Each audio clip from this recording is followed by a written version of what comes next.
The long wait is over, mga apo ko. Ayan. Nanonood lang po tayo ng vlog.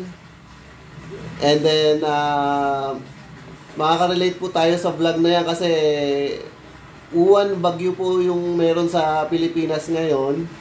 And, ayan mga ka-surprise, I have a confession to make. Ayan, may confession tayo. Paano ba yun? Wait lang. So, I have a confession to make mga ka-surprise.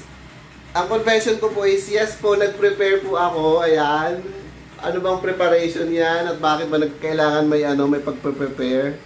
Kasi mga ka-surprise, special po talaga sa akin itong recording na ito. Kasi nga po, bibigyan ko po ng opinion video. Ito pong, nasa na yun apo ko?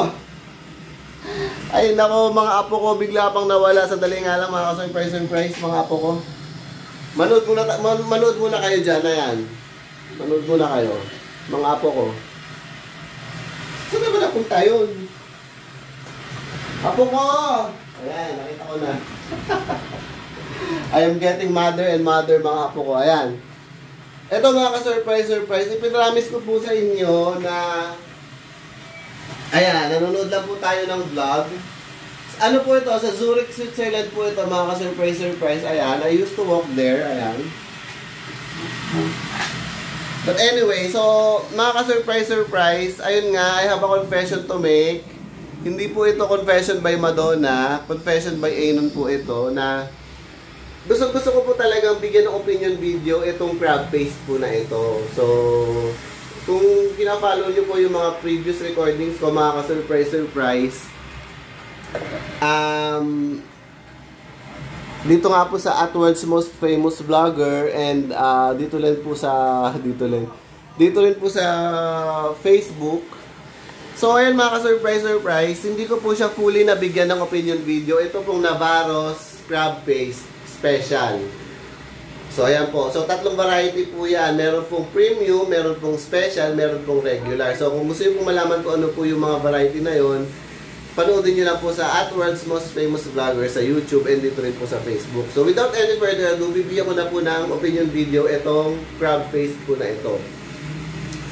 So meron pong serving suggestion dito mga ka-surprise. Kung nakikita nyo na lagyan daw po siya ng calamansi and ng garlic. Isosotay daw po siya. Pero I don't believe in that mga ka-surprise.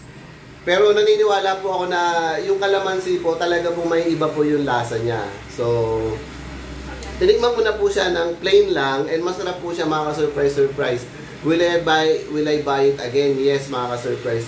So, ito na po yun. Hindi ko po siya sinutay. Ininit ko lang po siya sa air fryer. Ayan. So, natikman ko na po siya nung walang halong kahit ano, walang halong eme, sabi nga nila.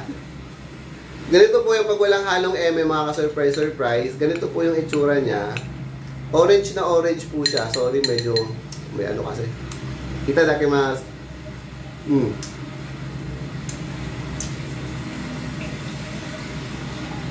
Ayan. So yung plain lang po na ganito, wala pong halong eme, walang halong kalamansi, walang halong garlic, walang halong chili. Masarap na po siya. Ayan, over rice, ganyan. Over hot rice, masarap na po siya, ganyan. Kahit nakababaw lang sa kanin na ganyan, masarap na po siya mga ka-surprise. Sold na kayo. Inisip ko nga rin na baka okay siya sa mga pasta and everything, pero kahit anong isip ko talagang sa rice lang po talaga. Kasi pag may pasta, di ba may lasa pa yung pasta? Ay, ang rice talagang parang plain lang. So, yun naman mga surprise. For a while po.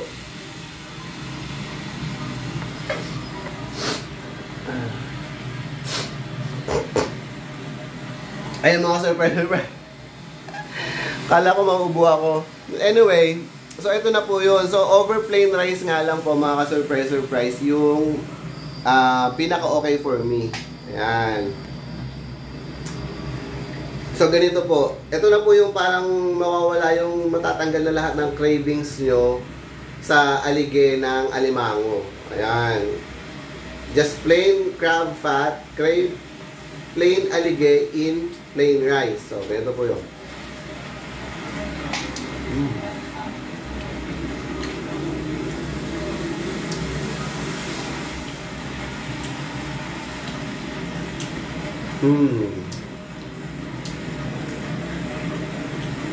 Wow. Hindi na po kailangan balat-balat pa ng talangkay and everything, lalo na kung hindi naman kayo marunong. Ako hindi po ako marunong mga surprise. So, ito na po yun. Tanggal na po yung craving nyo. Pero yun nga mga surprise, ay ako naman maging KJ. So, ang gagawin natin is, lalagyan naman po natin ng variety. Sabi nila, mas masarap daw pag may kalamansi. So, lalagyan po natin ng kalamansi.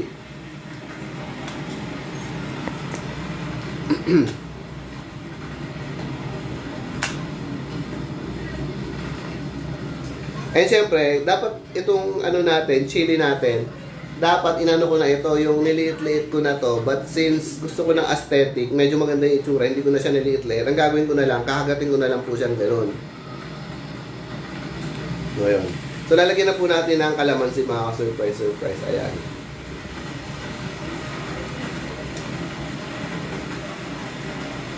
Ano nga po ngayon, mga surprise. Again, nasabi ko na po yata na Sunday po ngayon, 8th of November, darating po si Uwan. Hindi po natin siya hinihintay, hindi po natin siya ina-anticipate, pero alam po natin na darating siya, ganyan. So, nag-aano lang po tayo, nandito lang po tayo sa, actually nasa Airbnb po ako ngayon, and doon sa mga nakakaalam, PNP po ako ngayon, NPA po ako ngayon, no permanent address, ayan. I'm in the process of looking for a new place to stay and work, ganon. Ano ba yan? Parang ang dami na yata naging issue nitong ano ko, recording natin mga surprise. But anyway, so ayun, nilagyan lang po natin siya ng kalamansi, ayan, and then let's mix it, ganyan. So, tingnan naman po natin siya yung may kalamansi na po siya. So, again, over ano lang, top it sa rice. Ayan.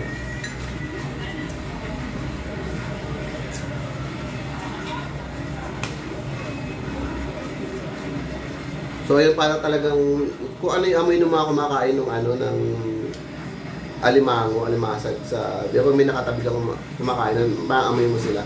Ganun po yung amoy mga surprise. Pag may ano na, pag may kalamansi na. Pag wala pa pong kalamansi, wala pa po siya masyadong amoy. Nung nilagyan po natin ng kalamansi, ay lagi parang aromatics na siya. Ito na po.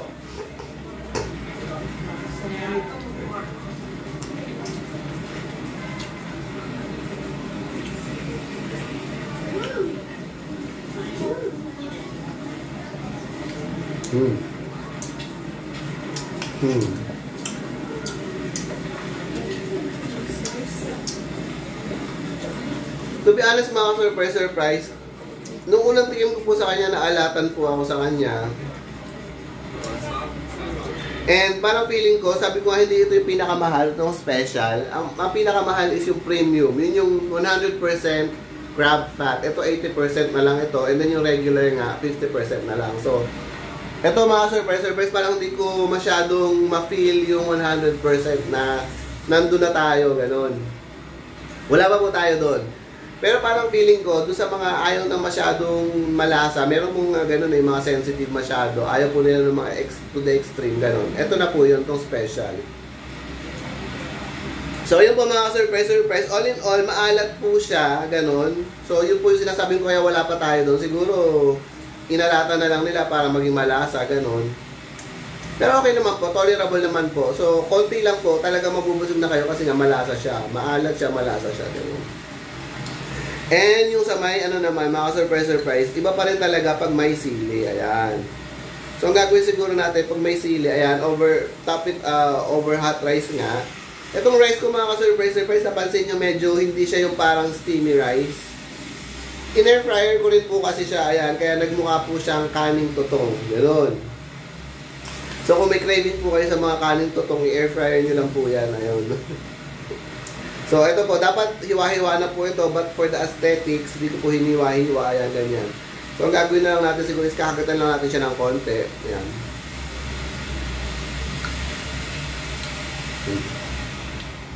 Ano na ito?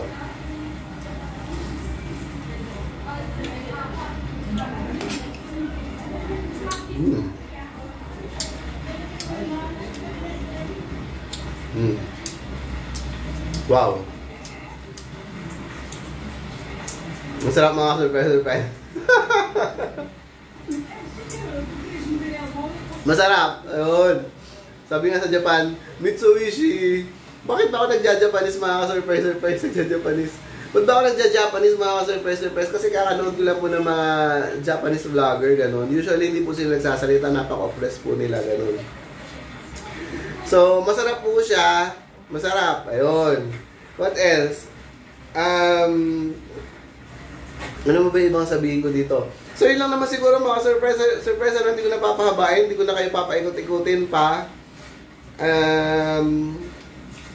Masarap po.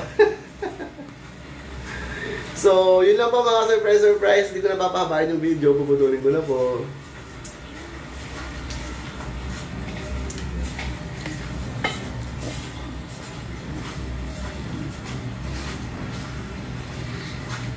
Gusto niyo rin bang makita yung ano? Tama, umuulan dito sa Zurich, oh. Gusto niyo rin po makita again yung ano? Ano na po ngayon? Lunchtime na ngayon ng November 8, ganyan. Paparating na po si Uwan. Ayan, ganito po yung sitwasyon. Nandito po tayo sa Bikutan area. Ayan.